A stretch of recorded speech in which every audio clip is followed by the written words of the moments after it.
আল্লাহ আল্লাহ। এই মিয়া শোনো, তুমি যে 3 মাস আগে কইলা বিপদে পড়ছো গাড়ি ঠিক করবা, এই কথা কয়ে টিয়া নিছো। 3 মাস ধরে তুমি উর্ফের ডাউ দাও না, আসলে ডাউ দিতেছো না। টিয়াটা কি তোমার বাপের আছেন? ভাই গাড়ি করে চালিয়ে দিলে ভাই গাড়ি বেশি পাবে না, কোন থেকে দিব আপনি কোন? আমি খুব কষ্টে আছি, আমার দিন খুব কষ্টে যাবেছে ভাই। তোর ভাই বইয়ের গোষ্ঠী মারি তুই টাকা দে অক্ষণ। আমি হুজুর মানুষ, খারাপ ব্যবহার করলে মানুষে খারাপ করবো। আমার আর কটা দিন সময় দেন ভাই, আমি দেখি গাড়ি কটা দিন চালিয়ে আপনি আমি দিয়ে দেবো, আসল না দিলে সুদ দিয়ে দেবো। দেখ আমি অন্য নামাজে যাইতাছি, তুই এই মুহূর্তে তোরে পাইছি, তুই টাকা এই গাড়ি বেচবি না তুই গরু বেচবি না ঘোড়া বেচবি তোর ব্যাপার, অক্ষণে টেয়া দিবি। এখন দিয়ে হারুন আমি দিমুগন থেকে বললাম না চলাই হারি না, আমি দিমুগন থেকে বুঝলেন না ভাই, কাম করা হারি না ভাই, কয়টা আছে আমি চাল মারি না বললাম ভাত দেখুন টেয়া হইল, টেয়া দেবে না আমার, অক্ষণ টেয়া দে। আমার সময় দেন না ভাই, আমি দিয়ে হারুন না কাম কাম কাম নাই গ্যাস দেখ আমি হুজুর মানুষ, যদি মানুষের লগে মানুষের যদি দেয় আমি তোর লগে খারাপ ব্যবহার করতেছি, তোর লগে বেজার আছে, টেয়া দে টেয়া দে। কইলো ভাই দিয়ে হারুন না, আমি গালা মাছ টিয়া নাই, আমি দিব। আসসালামু আলাইকুম। সালাম দিছি কাকা, কাকা সালাম দিছি।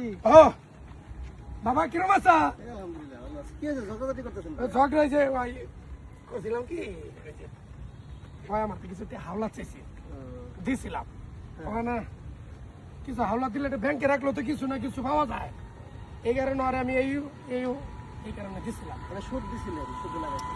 সুদ কলকে বাবা, সুদ কাকা আপনার কি আল্লাহ দম দৌলত টাকা পয়সা জমি জামি গাড়ি বাড়ি যে কম দিছে? না, আল্লাহ আমার অনেক দিছে, যথেষ্ট দিছে, তারপর আপনার সুদ খাওয়ার লাগবো কি এই বয়সে? আর আমি তো সুদ খাই নাই, কাকা কিছু টেয়া দিছি উর্ফে শুনেন, একটা কথা কই কাকা, নামাজ পড়তে পড়তে যে মাথায় দাগ ফালিয়ে ফেলাইছে, তাও সুদ ছাড়া পারলেন না।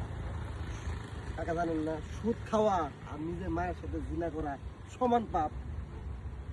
আপনি তো নিজের মায়ের সাথে জিনা করা এটা কইলে তো আপনার যে মাথায় বাড়ি মারবে, এটা তো পাপ, কিন্তু প্রতিনিয়ত তো আপনারা সুদ খাইয়া দিতেছেন, এটা কি ঠিক? আর আমি তো সুদ খাই নাই, আমি উর্ফেটা খাইতেছি। উপরেরটাই তো ওইটাই তো কাকা, সুদ তো ওইটাই, খালি ফতুয়ার মশলা দিয়ে যে সুদগুলা খাইতেছেন, পরকালে জবাব দেওয়ার লাগবো না?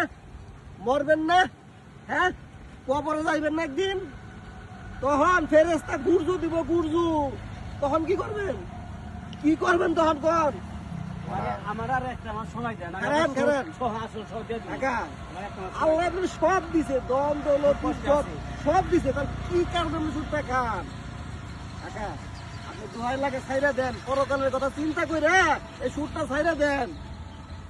পরকালে এই কালে হয়তো মানুষের চোখে ধোঁকা দিতেছেন, কিন্তু উপরে লাগবে না সে আল্লাহ, তার কাছে কি ধোঁকা দিয়ে পারবেন? এই নামাজ পড়ে কি লাভ, কি ফায়দা? মানুষের দেখানো নামাজ পড়ে লাভ আছে কোন কাকা? না আচ্ছা বাবা, আমার এই জিনিসটা আসলে আমি এতটুকু খেয়াল করি নাই, তুমি আমার আছে চোখ খুলে দিছো। আমি যে উর্ফে নিচে লাভ, এটা আমি খাইতে পারি না। কাকা খুব ভালো লাগলো কাকা, এই যে আজকে হাতে ধরে কথা দেন।